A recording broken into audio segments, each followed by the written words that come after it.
What's happening, guys? Welcome back to episode 3, picking up from the Sanctuary. Now that we have knocked out all of our optional content, we're going to start working our way towards your next main location, the Pilgrim's Perch. So as you go up here, the first thing you're actually going to see is a little prisoner in his cell. Now I want to touch on this because this is one of your bonus quest lines. So I said last episode, we're not going to touch the bonus quests. They were added after the game. They don't relate to the game. They don't really, relate to trophies or anything like that. It's just more to the game, better for New Game Plus or on a separate character, as it could interfere with what we want to do. However, your next one is right here. So as soon as you go in the cell, you can pick up the condemned set, which is one less set we need for a trophy, which is nice. As far as the Bucket Lord's Challenge quest line, you have to take off your weapons, you need to take off all of your armor, put on the bucket, two-hand this bucket. While you do that, you need to go through 3 gestures. One is greeting, the second one is pointing downwards, the third one is Bucket Lord Salute. Once you do this, you're going to start the quest line. You can actually interact with the body, and you'll see kind of words pop up here on the screen. That way you know it's active. What this does is summons the Bucket Lords who help with the next 12 mini boss fights. Every time you take out a mini boss, you get a quest item called a piece of a bucket. Now you cannot carry more than 4 at a time. So after 3 mini bosses, if you don't remember to come here to turn these in, you fail the quest. Now, like I said, every 3 mini bosses, you come back, turn the bucket pieces to him until you get to 12. Then he gives you some weird bucket weapon. But like I said, we're not going to cover it. If you guys are that interested in getting every little thing, I understand. You just have to look up a guide for that, as like I said, doesn't pertain to what we're doing. So as soon as we go across to the right hand side, we're going to go ahead and enter Umbral. Over here is actually a really interesting consumable. This is called your Umbral Vertebrae. So what this does is it refills soul flame charges over time. So if you're like struggling with a mini boss, you can just use that and keep spamming soul flames on them. So it gets kind of cool. A little cheesy. It's not a strategy I'll cover, but definitely something cool to check out. Or if you just want to have soul flame charges for progressing an area, that's probably the way it should be used, if I'm being honest. As we go on down in Umbral, or if you guys just want to hold up your lantern, if you're not, make sure you pick up your Imperial Grenade. This is needed for a quest. It's a weapon, it's a throwable, but it actually is needed for a very, very obscure quest line coming up.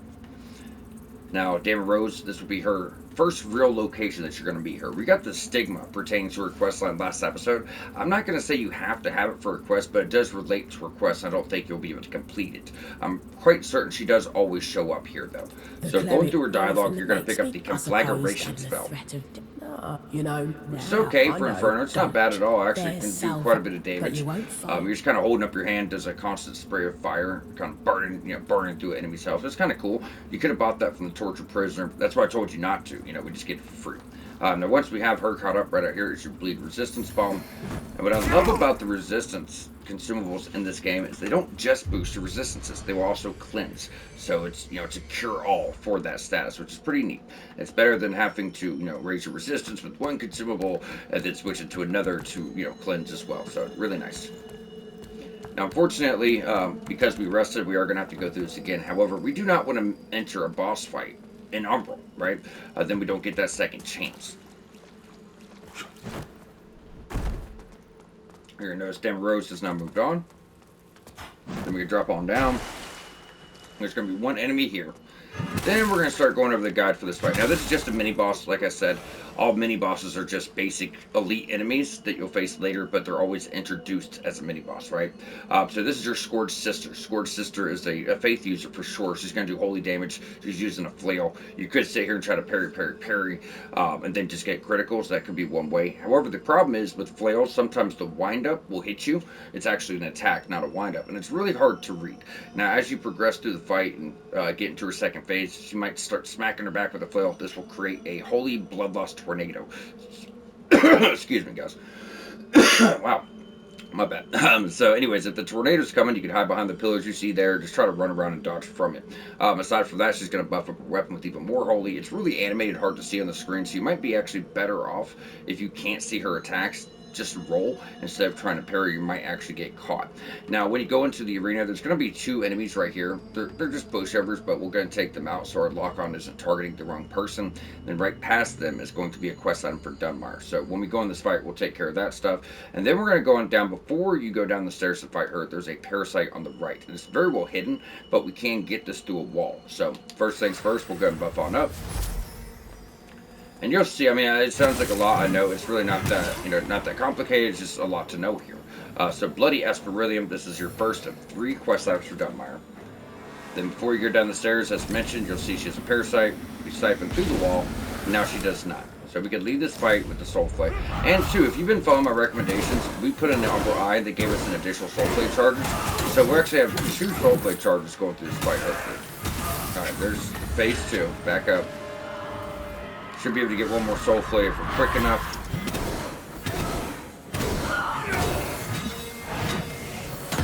Oh, not good. Not good. Alright, so she gets away. Make sure to just hit her with a projectile real quick so she does not get that withered health back. And there you are. So we did get that smite to go off. So even though our weapon doesn't do smite, the radiant weapon spell will build up smite over time, which is really nice. So you're always going to get some drops of her set now that she's a basic enemy. When you start seeing her, typically it will be a while, but when you start seeing her, you will have to farm up, obviously whatever you're missing. Now, when it comes to mini bosses, we do not need to enter Umbral unless they are a remembrance boss. With that being said, there is actually a saintly quintessence in this arena we're going to want to pick up. That's going to be right here. Now, you're going to notice that you can plant a seed here. Don't do it. The game does a really good job of setting you up. You'll take out a mini boss and say, oh, plant a seedling, and then right ahead's a vestige or a better place for it. You end up just wasting good stuff. So I would hold off a second. We are going to plant one. It's actually not that far ahead, but it's, up a ladder and just makes things more convenient. Gonna knock him off, or her. I can't really tell what they are. Now that's gonna progress us. So before we go into that, this is gonna break. That will fall, and we got a little sketchy little jump here. In fact, all these jumps in Pilgrim Perch, none of them are gonna feel that comfortable, if you will. Lacerating Knife, it's another throwable. Will also build up blood loss, similar to what was it, the Bloody Hatchet. I think it may come out quicker though. So.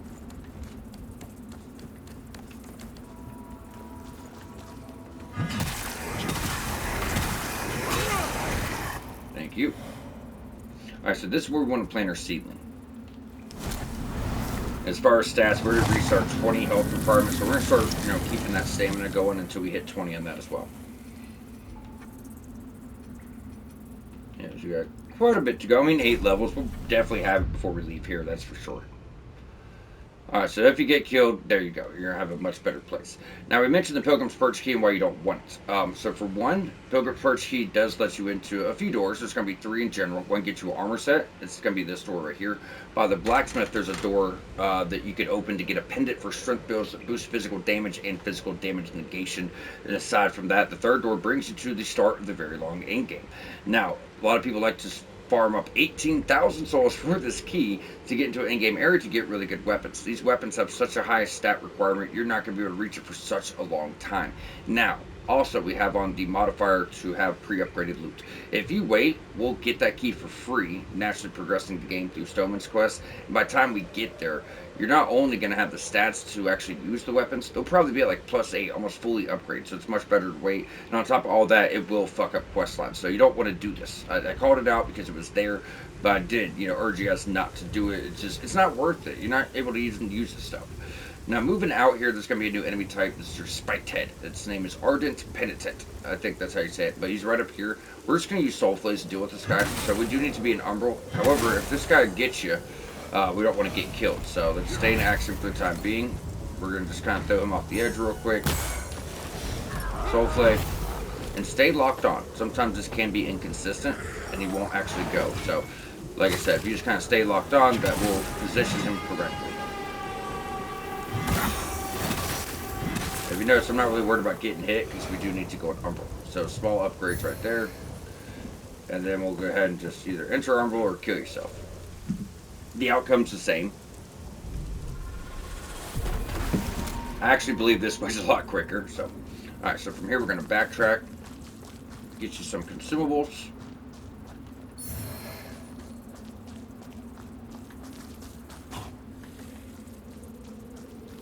And all the way down here we can get the pulsing arrows and then the hollowed bow. I think it's agility. I mean, almost all of your bows are agility, while crossbows are more of a strength thing, but some are for quality of, either. But yeah, it's a decent choice early on. Gives you guys an option if you start with a class that doesn't have a bow. Alright, now we do need to be an Umbral to progress through here as well. Now, when we go up, we'll get a shortcut, so if you guys die, you don't have to, take the risk of entering Umbral and going all through it. You'll be able to just kind of run straight through. Plain shield gives you an early game option.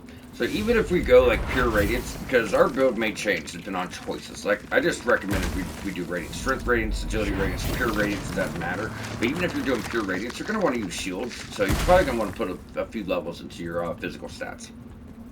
You have some time. Like right now we're dueling, but it's gonna get to a point where you might be doing damage, more damage just with one weapon and a shield. So yeah, you might want to bring strength up to like 12, 15, something like that. Either way, guys, going on down to Common Orient Prayer. Use it for your trophy. And for other stuff. Alright,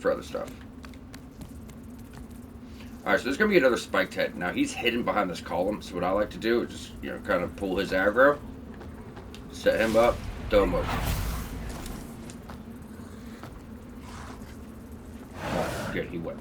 So, that used to be a big problem. Now, with updates, they've mainly fixed it, where, he actually goes over every time like he's supposed to. But I have noticed when I was taking notes of this series that it did actually happen, where he didn't go off. So be cautious, look out for it. Make sure you stay locked on and push him to the right position. Alright, and right down here we can go ahead and get you guys your next ring. So this ring's going to give you a few levels for health. While it could be good early on, I don't like items that give me fake stats, so then you take that item off, and you're like, oh shit, why do I have less levels, or now you got to deal with having less health. So I, in particular, don't really like, like that stuff. You fuck with me, right? What is this? This has happened to me so many times.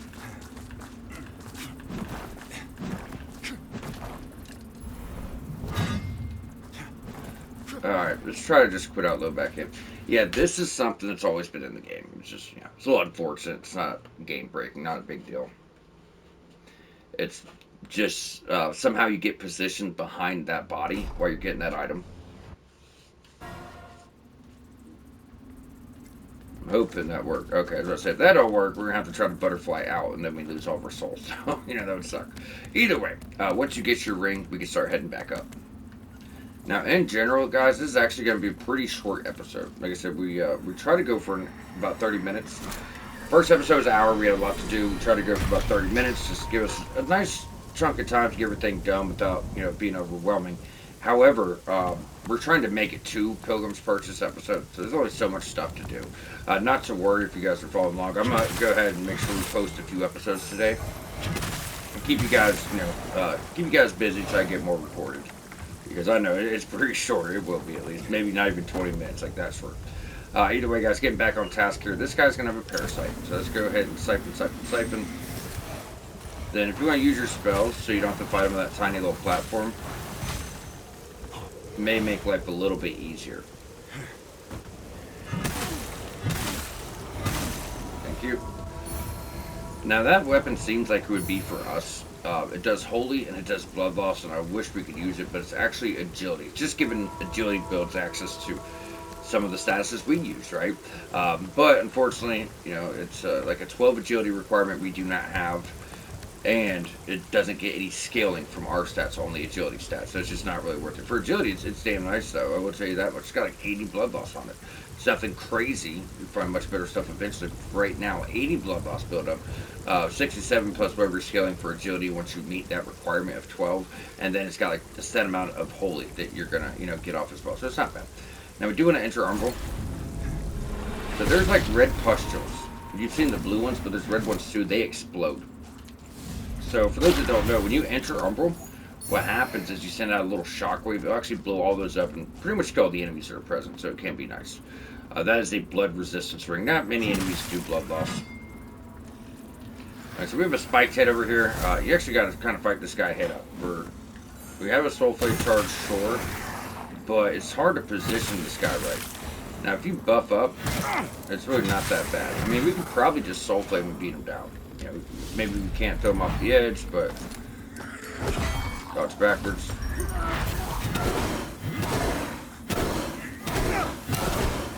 There you go. Just take him out one shot, right? Keep things simple. They're going to be much easier to take out once we have better weapons and upgrades and stuff, but for now they can be quite a pain if we're being honest. Now, before we progress, it kind of sucks, but you got to have this. There's the falchion right here. Then we're just going to roll on out and go through this again. But we do need to vouch for your weapon achievement. In fact, that one's so sneaky. I missed that in multiple playthroughs. If I'm being honest, I didn't find it for a long time. And you might be missing your trophy for that and just not knowing why you don't got it or where that last weapon is. It's because the falchion is very, very tucked off, in my opinion. It's just really easy to overlook it, I think. Now from here, we're going to jump on down and proceed down our Umbral path. Now, you're going to notice, not always, but time to time, you'll pull a platform out, and it doesn't actually go all the way. So don't just start running all willy-nilly. Make sure you're looking to see if you have to jump or roll to something, or it's just a senseless death, if you will.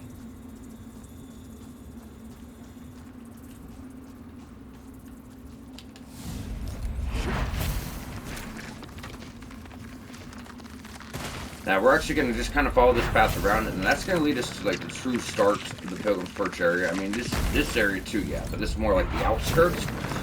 This is going to bring us to our next vestige and put us in a really, really good spot for next episode. Now, as you go over, well, let's get you guys a shortcut first. It's not that great, but right underneath you, it saves you from doing all that Umbral shit. You can drop that down. I'm going to get you guys a really nice Bloodloss Greatsword. We got you guys the Crimson Rector Sword. I promised that we'd get the Thorned Crimson Rector Sword. So still it has a 19 strength requirement, but this one would do Bloodloss. Now, before we progress, it is important to talk about this. So we're going to grab this weapon, then we're going to go over here to this deck. You'll see these two guys. What you don't see is in the left, there's a little nook there. That's going to bring us inside to our vestige, but there's a spiked head on a parasite. He might just run out of nowhere. So just try to be cautious. If he runs at us, we could actually just dodge, and he'll run right off the ledge. So we could try to do that. If not, just try to roll through his attacks, run behind him, get your vestige. Then it doesn't matter if you die, because you're right here. So we'll kill him. I like to get to the edge here. If he whips himself, he's usually going to run right after. Then you can just simply dodge. Just like that. Get yourself 500 souls. It's actually an early game farm people use to try to get, upgrades or items. We go up top, we can grab some more upgrades right here. And that wraps us up for the most part. So as you go in, right here on the left hand side will be your next vestige. Now, before we close out, like I said, that's all we really have planned for this episode, but there's going to be a few things to go over before we close.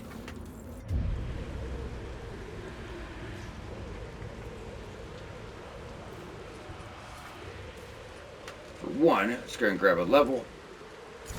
So we're like 7 shy. Now, we talked about the Pilgrim's Perch key. I told you there's 3 doors. The one we passed before was your Sacred Resonance set, the armor set. There's one beneath here which gets you the pendant, but this starts the endgame. Now, when you go through this door, you'll need, the Pilgrim's Perch key. So we get that for free. Like I said, we don't want to do this, but this is where people like to go. Now, this is the start of the endgame. And once we get here, it almost feels like mid-game. I know people are probably like, damn, I'm having fun. I can't believe the game's this short. And it's just because the end game is so fucking big. I mean, beyond this point, you have the top portion of Pilgrim's Perch, which is completely different, completely separated. After that, there's a transitional zone, which is pretty beefy, leading to the manse. You have the manse itself, which is kind of like this big castle outskirt type area. Then you're going to have Tower of Penance. You're going to have the Abbey. You're going to have the Empyrean. You're going to have Upper Cowrath, and then you're going to have Castle Bramus. That's how big the endgame is. However, it all starts here. From this point, everything's kind of leading that way. So I did want to mention that because it might not even feel like that long before we're back, right? But it's just because the endgame's like half the size of the game, about the last third of it. But either way, right here's going to be your next map, which is, as you know by now, utterly useless. I don't think we've actually showed it. I just keep telling you guys it's useless. So if you go back, that was your first map. It's not telling you anything. I think it points out like points of interest, right? But that's it. You might show you a door here, a windmill here, Skyrest Bridge. That's showing, the path of Pilgrim Perch. It's also showing the vestige we started from. So, there's just really nothing to them. Now, before we close out, there's 2 last things to cover. We do want to cover Byron's dialogue. So he has a really long quest line. He used to be a lamp bearer. If you did not know, these vestiges are dead lamp bearers. That's how we rested them. So his wife died as she was a lamp bearer as well, and he just kind of tends to the grave. So talking to him, he's going to tell you, hey, I'll tend to your grave if you end up dying. Another lamp should you, and I'll tend for whatever it's worth. The Hallows, but nothing like what the... But as far as this quest line, we just got to make sure that, his dialogue is fully closed on out. So that's going to set him up for his quest. Now, the last thing I'm going to cover before we close out, I will never, ever recommend farming for levels, I think it will completely ruin your experience with the game. When you naturally go through, earn your levels, get them, and you slowly get stronger, slowly find items, that's, that is the experience. With that being said, if you're really struggling, I am going to show this farm. It's only 500 souls, which will add up. But more importantly, this farm is going to be really nice for farming up all the items from Dunmire, Stoneman, and the Traveling Merchant. So we can knock all those off the list as far as getting your trophies. So for this farm, it's really easy and simple. You can just run through the door. When you get by the doorway, roll, or the headbutt will hit you for the most part. Then you just do what we did the first time. Get by the edge. He's got to run at us. We, just kind of dodge out the way. He goes over. We get 500 souls. So you try and buy all your items from your NPCs. It's really nice for that. Maybe pay for upgrades or whatever you're trying to do. But like I said, I wouldn't recommend farming for levels. If you're really struggling, or damn, I wish I could just get a little bit more help. It could help with that for sure. But once again, this is your own choice. I'll share the information because I know it, but to each his own, right? Either way, guys, with that, we are going to wrap up here. So you guys, please subscribe for our walkthrough, and we will catch you back here next episode for the conclusion of the Pilgrim's Perch.